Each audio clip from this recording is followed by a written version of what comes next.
Basta mahal na mahal mo, o gustong gusto mo, kahit mahirap, gagawin mo.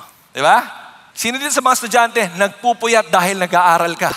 Sino dito, nagsiskip ka ng meals? Hindi ka nakakakain dahil sa pagod, dahil ang daming ginagawa sa trabaho, di ba? Yun yung mga sacrifices mo eh. Minsan di na ako nakakapag-lunch, minsan di na ako nakakapag-breakfast, di ba? Yun na yung mga reklamo mo eh. Kasi nga, nakakapagod. Nagsasacrifice ka. Ang hirap-hirap nito. Pero pag gusto mo, hindi ka magrereklamo. What do I mean by that? Aminin nyo eh, mga naglalaro dati sa computer shop. Di ba kahit pansit kanto niya, kahit hindi ka na kumain magdamag, basta maglaro ka, hindi ka napapagod. Hindi ka nga inaantok eh. 3-in-1 lang yan, iinom ako, laro ako ulit. Bakit ganun? Bakit mag-iipon ka, skip mo yung lunch mo para makaipon ka, para makapanood ka ng concert? Bakit ganun? Kasi pag mahal mo at gustong-gusto mo, gagawin mo. Kaya natin mag-persevere kapag sold out tayo sa isang bagay.